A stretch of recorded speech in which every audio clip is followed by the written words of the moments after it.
The Wonderful Wizard of Oz by L. Frank Baum. Chapter 18. Away to the South. Dorothy wept bitterly at the passing of her hope to get home to Kansas again, but when she thought it all over, she was glad she had not gone up in a balloon. And she also felt sorry at losing Oz, and so did her companions. The Tin Woodman came to her and said, "Truly I should be ungrateful if I failed to mourn for a man who gave me a lovely heart. I should like to cry a little because Oz is gone, if you will kindly wipe away my tears so that I shall not rust." "With pleasure," she answered and brought a towel at once. Then the Tin Woodman wept for several minutes, and she watched the tears carefully and wiped them away with the towel. When he had finished, he thanked her kindly and oiled himself thoroughly with his jeweled oil can to guard against mishap. The Scarecrow was now the ruler of the Emerald City, and although he was not a wizard, the people were proud of him, for, they said, there is not another city in all the world that is ruled by a stuffed man. And, so far as they knew, they were quite right. The morning after the balloon had gone up with Oz, the four travelers met in the throne room and talked matters over. The Scarecrow sat in the big throne and the others stood respectfully before him.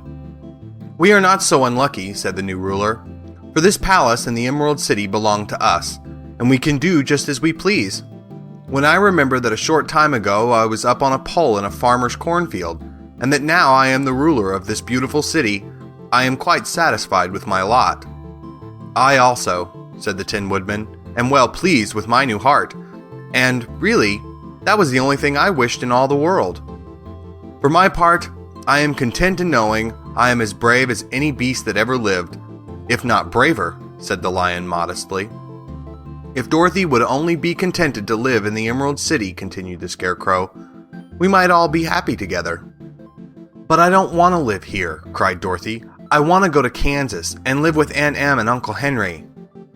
"Well then, what can be done?" inquired the Woodman. The Scarecrow decided to think, and he thought so hard that the pins and needles began to stick out of his brains. Finally he said, "Why not call the winged monkeys and ask them to carry you over the desert?" "I never thought of that," said Dorothy joyfully. "It's just the thing. I'll go at once for the golden cap."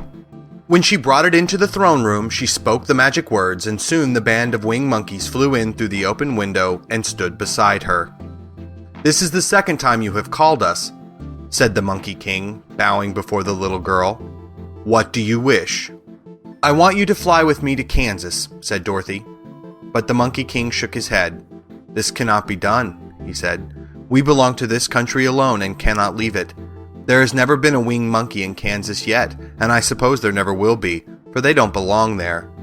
We shall be glad to serve you in any way in our power, but we cannot cross the desert. Goodbye." And with another bow, the Monkey King spread his wings and flew away through the window, followed by all his band. Dorothy was ready to cry with disappointment. "I have wasted the charm of the golden cap to no purpose," she said, "for the winged monkeys cannot help me." "It is certainly too bad," said the tender-hearted Woodman. The Scarecrow was thinking again, and his head bulged out so horribly that Dorothy feared it would burst. "Let us call in the soldier with the green whiskers," he said, "and ask his advice." So the soldier was summoned and entered the throne room timidly, for while Oz was alive, he never was allowed to come farther than the door. "This little girl," said the Scarecrow to the soldier, "wishes to cross the desert. How can she do so?"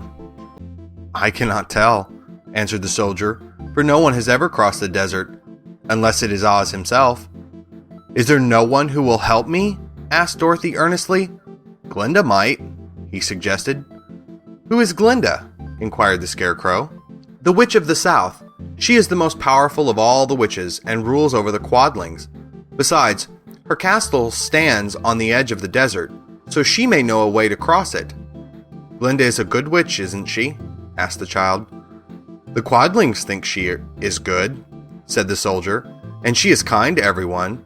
I have heard that Glinda is a beautiful woman who knows how to keep young in spite of the many years she has lived."